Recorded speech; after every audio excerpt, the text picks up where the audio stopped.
Hey, good afternoon, everybody, and welcome to Coffee Talk with Mac.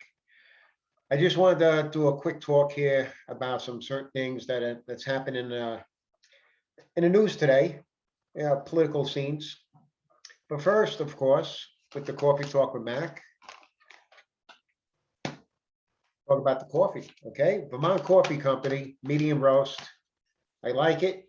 I drink it. Is what I had today, so I highly recommend it. I'll put the link in the description.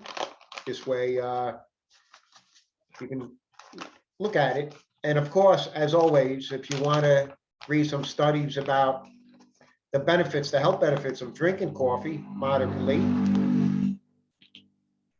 go to my website, which is also in the link, www.silverfoxfitclub.com.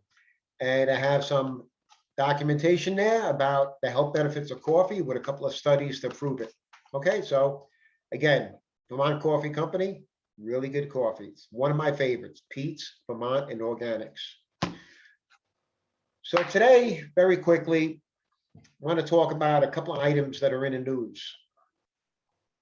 Okay, so yesterday I talked about Labor Day and the decline of organized labor in the country and what's causing a decline.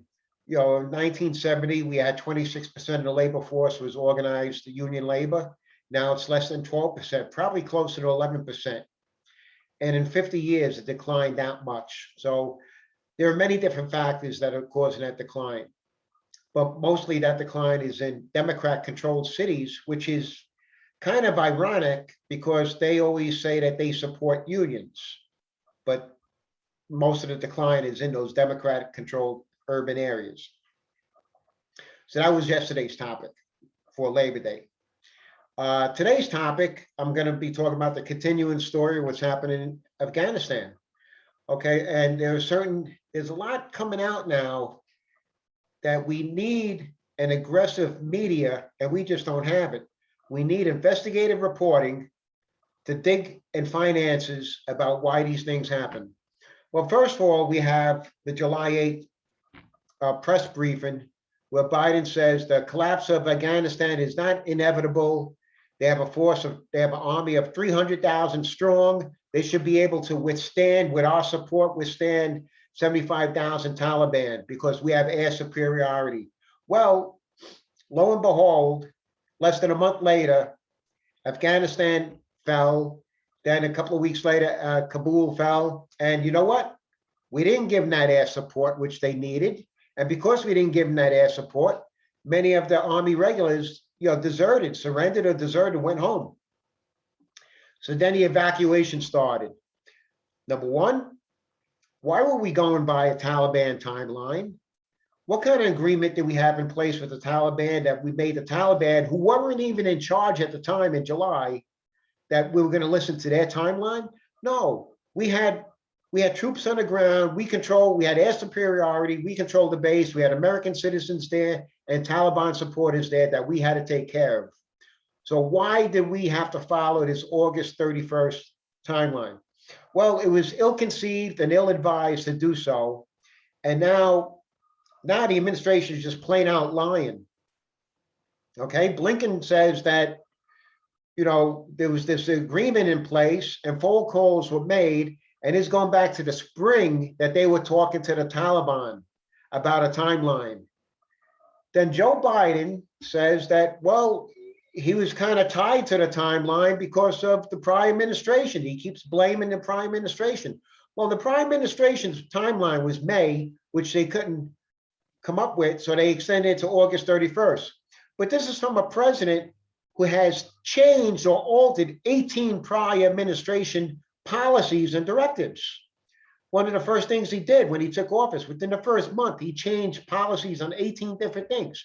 You mean to tell me he couldn't come up with his own plan? This is also a president who was in the prior administration before that for 8 years, okay? Was very involved in Afghanistan. This is also a president who, when it came time to vote to take Osama bin Laden out, he was the only one in that war room who voted not to strike Osama bin Laden, not to make that call, not to go into Pakistan and go get Osama bin Laden. The only one in that war room who said no. Now we have documentation that President Biden called up the President Ghani of Afghanistan at the time and told him to change the perception that he's given to the Afghan people to make it appear that they're in control. Change the perception? What does that mean? Is he telling the Afghan president to lie? Is that what he's doing? Wasn't this guy just behind the impeachment of a prior president for making a phone call to a head of state and trying to convince that head of state to do something? But yet he's doing it now? That phone call was made after July 8th. If they were so sure of July 8th, why would he be making a phone call after July 8th, telling the Afghan president to change his perception, the perception that he's given the Afghan people about the state of affairs in Afghanistan? Also, we have Blinken now, just today on television, Blinken says, well, you know, there's roughly about 100 people and still Americans still in Afghanistan that we need to get out. But logistically, his words, it's really tough right now because we don't have any troops on the ground or anybody in Afghanistan, to help us with that. You know what I say? Because this from me, this is what you would say from the Bronx. No shit, Sherlock. Of course you don't, because you took everybody out. You had this ill-conceived plan. You went on this thing to get everybody out. You did it. You threw the baby out with the bathwater. That's what you guys did.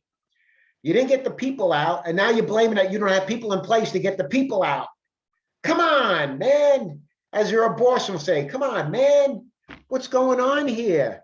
This is a circus. It's a circus show. It's a three-ring circus. They're lying. They're constantly lying. They had deals made with the Taliban already, going back to the spring.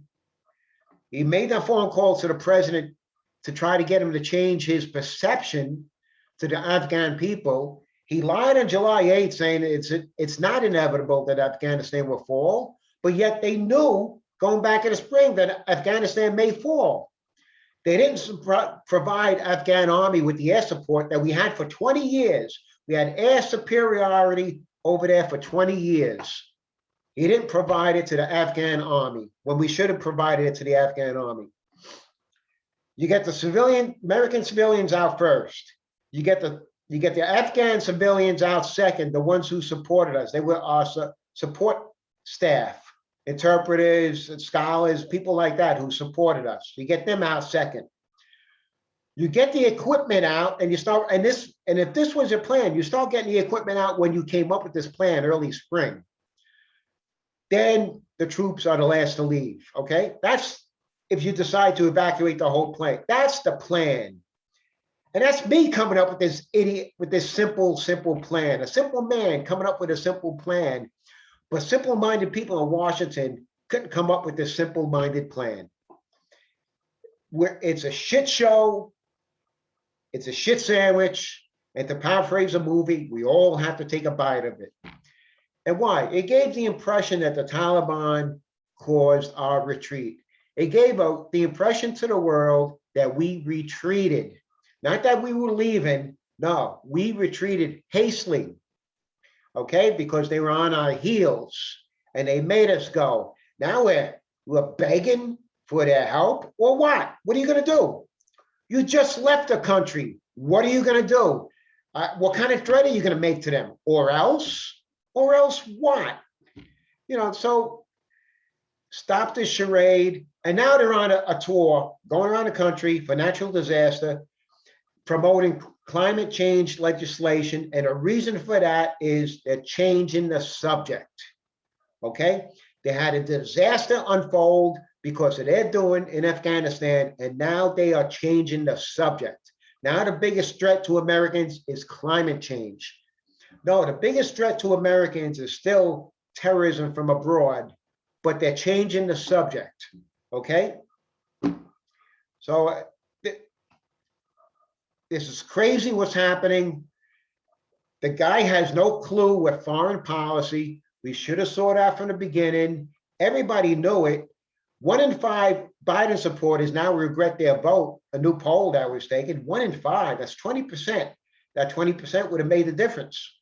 I bet you there's more, but people just don't want to say anything.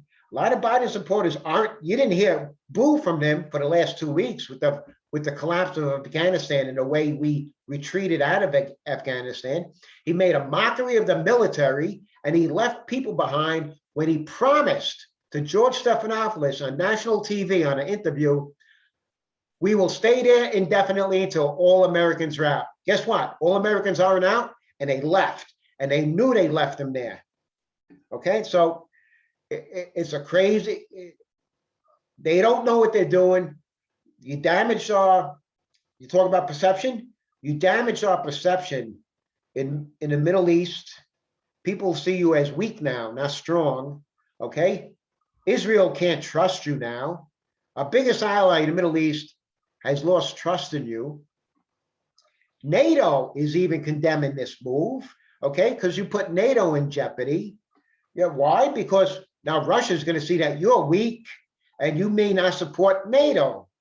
Okay, North Korea is making advancements, and now China is making advancements in Taiwan. And we know China is going to move right into Afghanistan because of the lithium. So listen, foreign policy is crap now, okay? And it used to be a strong point for America. It's not a strong point anymore. We have lost our image in the world community, and they're changing the subject, and it's a charade. And 90% of the news media won't cover it because, you know, it's all about better him than Trump, you know, and they don't care what the damage is, just as long as Trump wasn't in here. But it's okay, no matter what the damage that this guy does. Now, these things have to be followed up on. A phone call to President Ghani about changing his perception to the people. Make sure he lets the people know that Afghanistan's going to stand, even though he knew it was going to fall. He lied on July 8th. He lied about getting the people out, leaving no Americans behind. He said these words, folks. He said it, but nobody's holding him to it. Okay? Blinken lied about the equipment. He said all the equipment, he said every piece of equipment left behind is inoperable. But yet they're driving around in Humvees. They're driving around in other military vehicles. They're flying helicopters around. Inoperable? Really? You think every soldier, you know, followed their task and left everything inoperable? No, you got all the soldiers. You probably got the mechanics out first, knowing how you did your job. You got the mechanics out first. Okay, so it's a circus, and we're left to deal with it now. So unfortunately, this is what's happening. Now the subject line has changed. Now it's climate change. He's going to do his American tour. He was in Pennsylvania. He was in, if I hear one more thing about Scranton, I'm sorry. The best part of Scranton was the office, not Joe Biden, okay? I'm sure Scranton doesn't like to take credit for Joe Biden. He was on New Jersey. He was in Queens, New York. He's going out to the wildfires out west. But yet, ignore the border, the southern border. Let's ignore that because that doesn't happen, okay? A couple of 100,000 people entered illegally under his watch in just 3 months. A couple of 100,000 people entered the southern border. Maybe 500,000. They're not really sure. You know, that's how many people they counted, probably more. But that's okay. It's climate change that counts, okay? Climate change.